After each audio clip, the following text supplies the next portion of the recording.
Tomorrow and HarperAudio present Lula Dean's Little Library of Banned Books, a novel by Kirsten Miller. Performed by January Lavoy.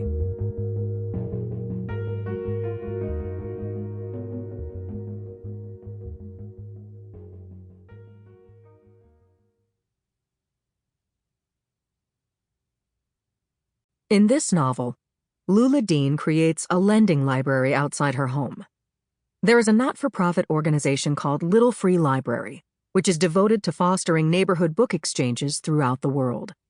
You can find out more about them at littlefreelibrary.org. For all the good people down south. Chapter 1. Food of the Gods. Ronnie Childers was tripping his balls off in Jackson Square when an angel of the Lord appeared before him. She was a glorious vision, dressed in black gym leggings and a Bikini Kill t-shirt, her golden hair twisted into a messy knot on the top of her head. She looked a lot like a girl he used to get stoned with back in high school. The angel hovered over his park bench, the streetlight casting a halo behind her head. "What the hell are you doing, Ronnie?" she asked. "Am I that fucked up? Or is it really you?" The angel snorted. "Both," she told him. Tears of pure joy sprang to Ronnie's eyes. "Hallelujah," he said. The Lord sure did work in mysterious ways. "You've been out in the cow pasture again, haven't you?" Ronnie giggled. "You got me." He opened his hand and presented a little brown mushroom as an offering. The angel plucked the mushroom out of his palm and slipped it into her bra for safekeeping. "You realize it's 2:00 in the morning." "Then the night is young." Ronnie patted a spot on the bench. When the angel didn't plop down beside him, he swept an arm across the square. "I ain't making a move. I'm just asking you to take a moment to appreciate all this fucking beauty." Sometimes Ronnie wondered how he'd never noticed it before.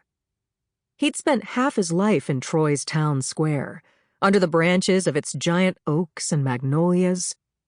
As his mama cleaned the floors at the DMV, he'd whiled away the hours turning the fountain's water blood red with Rit dye, or vandalizing the Confederate general's statue with beautifully drawn penises. Those days were long gone, but the square was still Ronnie's favorite spot. He'd discovered its true beauty on nights like this, when the world was quiet and peaceful, and no one was arguing about book bans and butt plugs and all the other bullshit that got the people of Troy riled up these days. "You know, this could be a pretty nice place," Ronnie sighed. The angel, staring out across the darkness, seemed to see the same thing. "Yeah," she agreed. "Hey, if you're free right now, I could use a hand. You think you can walk?" Ronnie looked down at his ripped jeans and work boots.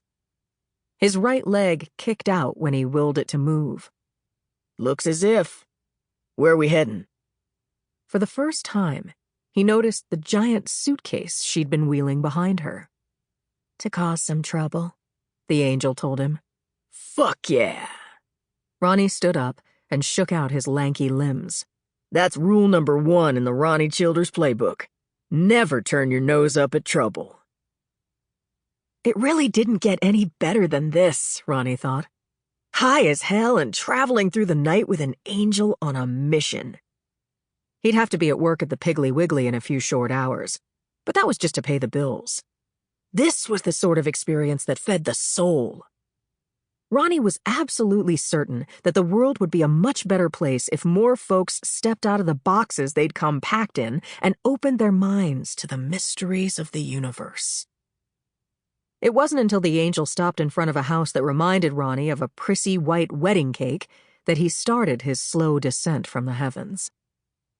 "You know Lula Dean lives here." He figured the angel ought to know. Sample complete. Ready to continue?